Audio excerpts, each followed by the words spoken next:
Hej YouTube, og velkommen til mig. Her i min special jule- og nytårs special. I dag har jeg taget min ven Jonathan med, fordi han er ekspert i juletræer, og han ved noget om krudt. Det gør jeg. Så skal vi forklare lidt om, hvad der fede ved julen er, og hvorfor man skal passe på krudt. Men først så har vi lige et spørgsmål, eller det er en viderestilling fra min sidste video. Der var en, der har han sagt, at det med, at en fra hans klasse var homo, det var bare for sjov. Det synes jeg, det er faktisk lidt træls, at du bare skriver sådan noget for sjov.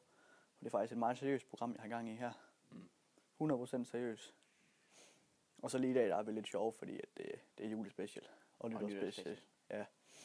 Men så har du også spurgt, om jeg godt kan lide beachvolley. Det kan jeg godt. For der er sådan en masse lækre piger med. Jeg kan ikke lide mand i beachvolley, det er ulækkert. Men pige beachvolley, det er flot. Og en har spurgt, hvordan man bliver så sej som mig. Det er svært at svare på. Det er rigtig svært. Fordi jeg er bare født sådan.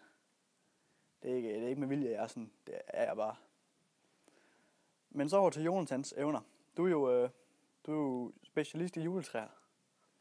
Det er jeg i hvert fald. Jeg vil lige starte med at præsentere mig selv. Ja. Jeg er Jonathan. Og jeg vil også godt lige starte med at sige Jeppe. Jeg er utrolig glad for, at du giver mig den her mulighed. Jeg har fulgt dig lige siden du startede på YouTube. Jeg er helt vild med dine videoer. Jo, tak. Og jeg har stillet mange spørgsmål. Jo, tak. Så jeg er virkelig glad for, at du lader mig komme på skærmen sammen med dig. Jo, det betyder rigtig meget for mig. Jo, det er tak. stor ære. Den store er han er med. Jeg må ryste din hånd. Så kan jeg godt kameraet.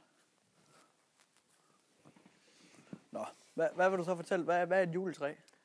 Jamen, et juletræ, det består af en stamme, og så nogle grene. Og det er sådan set det. Der er ikke meget at fortælle om juletræer. Hvad farve er grenene? De er brune, og så har de sådan nogle grønne nåle på sig. Og dem skal man passe på.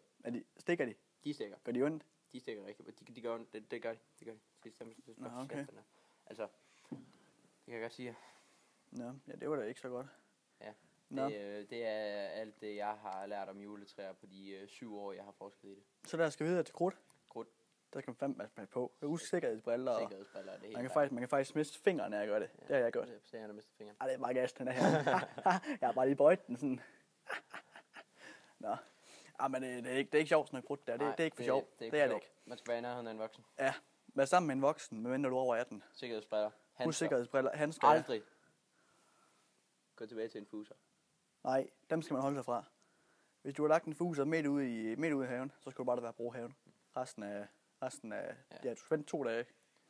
2 dage, så tror jeg, man siger, så er de dårlige. Du skal være ude for radius af 10 meter. Ja, bare hold dig væk fra dem. Aldrig gå tilbage. Heller aldrig holde fyrkeri i hånden.